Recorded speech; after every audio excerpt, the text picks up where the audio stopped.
Bom Dia Fox, o São Paulo que no próximo jogo viaja e tem pela frente o Lanterninha para Paraná.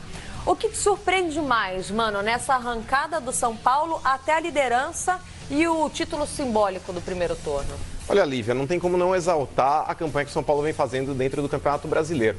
Inclusive no jogo da Sul-Americana, as pessoas às vezes começaram a cornetar o Aguirre. Olha, o Aguirre, ele não deu tanto foco na Sul-Americana, porque ele colocou uma equipe mista para jogar contra o Colón e blá, blá, blá, blá, blá, blá, blá, blá, blá. O São Paulo venceu, mas aí na cobrança de pênalti o São Paulo acabou eliminado.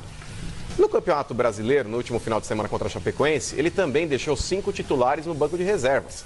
Ele deixou ali no banco ali o Anderson Martins, ele deixou no banco o Reinaldo, ele deixou no banco o Hudson, o Nenê, o Rojas. E no decorrer do jogo esses caras entraram. Ou seja, ele tem uma convicção do que ele está fazendo, independentemente de onde São Paulo esteja jogando. Ele vem mesclando agora, no decorrer dos campeonatos que ele está disputando, a equipe. E ele tem razão. A ascensão desse time de São Paulo, principalmente aí nos pés do Everton, esse Rojas que caiu como uma luva, o Nenê que tem sido protagonista. Arboleda jogando muito. O Arboleda jogando demais, o próprio Reinaldo, que ninguém dava nada, tá voando na lateral esquerda. Eu acho que o Aguirre conseguiu convencer os jogadores de que ninguém é reserva absoluto. Porque muitas vezes tem treinadores que falam, você é meu titular e você é banco. Quando o cara se machucar, você vai entrar. Não. Ele tem agora feito um rodízio, que o caracterizou no Inter e no Atlético Mineiro também, mas não é o caso do São Paulo em si. Ele mescla algumas peças, mas ele não troca o time inteiro. Eu acho que os jogadores do São Paulo compraram essa ideia de não acreditarem que eles são reservas absolutos, porque mais cedo ou mais tarde eles vão conseguir jogar. E o São Paulo tem razão, cara, porque o São Paulo, pelo fato de só ter uma competição agora e vai focar todos os esforços dentro do Campeonato Brasileiro, ele não vai perder a chance de fazer pontos aí contra uma equipe como o Paraná, né? O São Paulo deve ir lá e vencer bem, inclusive. Eu sei que agora estão me xingando. O pessoal do Paraná agora... babaca! Chupa, mano! Não acredita no Paraná. Porque quando eu falei no começo do campeonato que eu achava que o Paraná ia cair, nossa, os caras me rasgaram aqui no ar. Agora tá falar, a gente está vendo, infelizmente, a dificuldade de Paraná, que volta para a Série A esse ano, a dificuldade de se manter. Está no Z4 e não vejo muitas possibilidades de sair, pelo menos nos próximos jogos. Trocou treinador. Não vem tendo vida fácil. Agora o Mano destacou uma característica antiga do Aguirre, que é o rodízio. Ele chegou, precisava arrumar casinha no São Paulo, conhecer o elenco, ter o elenco nas mãos e agora, aos poucos, vai fazendo esse rodízio e mantendo o padrão, o bom futebol de São Paulo. E o rodízio vai além. Essa semana o Aguirre foi lá em Cotia, chegou para 6 jovens do Sub-20 e falou, galera, cambada, vem cá. 6 jovens nessa segunda-feira, mais conhecida como ontem, né? Vulgo ontem. Vulgo ontem. 6 meninos do Sub-20 passaram a treinar com o profissional e 4 deles vão permanecer nos treinos do Tricolor até a sexta-feira. Ou seja, a base de São Paulo, que é forte, a gente sabe disso, né? Está sempre revelando novos atletas. Ele vem pescando e reforçando. No último jogo contra a Chape, 2 estiveram no banco. Não entraram, mas já estavam ali para entender e sentir o que é a pressão do elenco principal, mano. Muito bom isso. E outra, Lívia, é importante o treinador fazer essa mescla, assim, fazer essa integração com esses jogadores da base, porque os moleques também vão se sentindo importantes. Muitas vezes aí tem treinadores, principalmente quando já são consagrados, eles fazem vista grossa, eles não gostam de olhar para a categoria de base, eles ficam batendo na porta do presidente, enchendo o saco, querendo jogadores aí que são renomados, e muitas vezes a solução tá ali. Por exemplo, o Flamengo. Esse Uribe também, que o Flamengo contratou. O Lincoln é muito mais jogador que ele. Precisava, por exemplo, o Flamengo ir atrás de um Uribe, cara. Tem um moleque lá de qualidade. Segura que daqui a pouquinho a gente vai falar do Flamengo e nós vamos falar do Flamengo ao vivo. Tem muita gente falando que o Uribe é um poste. Falar só do falta Viseu. lâmpada, mas daqui a pouquinho. Vamos com os números do Aguirre, já que encerramos o primeiro turno? Vamos, porque olha aqui, o São Paulo com o Diego Aguirre tem 29 jogos, olha na tela, 16 vitórias, 7 empates e apenas 6 derrotas. Gols marcados, 40. A gente estava falando de seca aí dos ataques. Em 40 só com a Aguirre. E 23 sofridos, um aproveitamento superior a 63%. Quando você olha ali, mano, 16 vitórias, 7 empates e 6 derrotas, eu enxergo assim, não aparenta, os números não aparentam tão positivos. Sei lá, a minha leitura. Eu olho assim, eu acho bem equilibrado.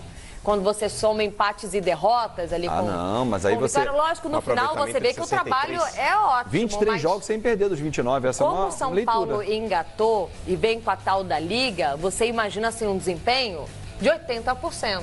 Você imagina os números... Pegou grande, né? Pegou grande pós-Copa, bateu no Flamengo fora de casa, venceu o Corinthians em casa. Venceu o Cruzeiro fora e aí deu um gás, né? O resultado do trabalho, a gente olha e vê em campo. Nós vemos um São Paulo com liga. Tem até pinta de campeão, mas quando você olha nos números, o resultado em campo, eu acho mais nítido, mais satisfatório do que os números. Então, Lívia, mas sabe o que é o problema? Por exemplo, se a gente tivesse um gráfico de evolução, tá na cara que o São Paulo tá numa curva ascendente. Ele começa num trabalho aí, o Aguirre, claro, ninguém consegue transformar um clube de futebol como se fosse uma chavinha de on e off. Ele tem um período para que ele possa transformar o time, inclusive a própria postura. O São Paulo, na mão do Dorival, era um elenco que tinha praticamente as mesmas peças. É claro, chegaram alguns aí com muita qualidade também, o caso do Rojas, do Everton. Mas fora esse período aí das contratações que o São Paulo fez, o São Paulo ele tinha uma base já montada. E o Dorival não tinha feito esse elenco da Liga. O Aguirre, ele consegue transformar aos poucos o time de São Paulo, que era um time aí desacreditado, um time sem confiança, no time que hoje é o líder do Campeonato Brasileiro e com muito mérito. Então, se a gente pegar um gráfico aqui, dá para ver que a curva, ela tá subindo, tá subindo. O Aguirre é um time que conseguiu passar para o São Paulo, aí para todos os jogadores do elenco de São Paulo, uma confiança que eles não tinham na época do Dorival Júnior. Hoje o São Paulo é um time compactado, hoje o São Paulo é um time sólido defensivamente. É claro que de vez em quando você tem o Sidão ali dando um susto ou outro na torcida, mas é um time que hoje não compromete. O time de São Paulo hoje é um time que joga um futebol convicto. Ele está mudando um pouco a postura também, que era de dar a bola para o adversário e só contra-atacar. Hoje o São Paulo ele permanece com a bola e propõe o jogo também.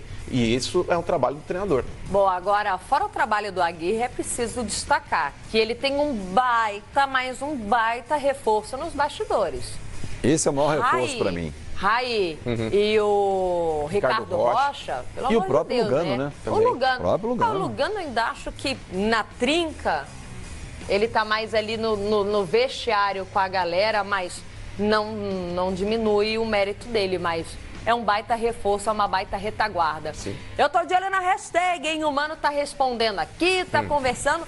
Tem pergunta pra você ali sobre os times da segunda página, na primeira. Daqui a pouquinho a gente vai colocando as perguntas pro Mano responder. Segue lá, segue tweetando pra gente na nossa hashtag Bom Dia Fox Terça, porque agora nós vamos relembrar as melhores campanhas do atual líder São Paulo no primeiro turno do Campeonato Brasileiro. Coloca aí na tela pra gente. Será que são boas? Mano, de cara, a melhor campanha do São Paulo no primeiro turno foi essa. 2018, 41 pontos, 12 vitórias, 5 empates e 2 derrotas. Acabou em primeiro. Lá atrás, 2007, 40 pontos. Estava vindo bem também. 12 vitórias, 4 empates e 3 derrotas. Acabou em primeiro. 2003, 38 pontos. 2006, 38. 2014, 36 pontos. Isso aí é um pequeno resumo dos últimos anos, mas desde que começou os pontos corridos, desde que começaram, é a melhor campanha do São Paulo. Primeira vez que ele finaliza o primeiro turno tão bem assim. 2006, 2007, que o São Paulo também fez boas campanhas, ele terminou com o título brasileiro, né? Exato. Realmente, Lívia, o São Paulo ele não apresenta um futebol tão convincente há muito tempo. O São Paulo hoje é um time aí que a torcida voltou a confiar, porque a perspectiva do torcedor desde o princípio, se a gente for relembrar o que aconteceu ano passado, o torcedor falou, esse ano a gente não quer correr risco de ficar na situação incômoda que o São Paulo se encontrou em determinado momento do ano passado. O torcedor tinha essa consciência. No passar do tempo, a Aguirre aí conquistando vitórias e tudo mais, o São Paulo encaixando o time, contratando jogadores de qualidade, o torcedor já passou a acreditar em Libertadores da América. O torcedor começou a falar, pô, esse time aí pode ser que já chegue lá em cima e brigue por uma vaga da Libertadores. Com o passar do tempo e um futebol melhor, e um futebol convincente, e o São Paulo jogando fino hoje, e tá jogando mesmo, não adianta o torcedor começar a cornetar, porque tá jogando bem, e o que importa é você conseguir aliar o bom futebol com o resultado, o São Paulo tá conseguindo fazer isso, o torcedor não tem como não pensar em título. Ainda mais diante do retrospecto, né, Lívia, que dos 13, 14 anos que já temos os pontos corridos, 15 anos. 15 anos. 2003 foi o primeiro, né?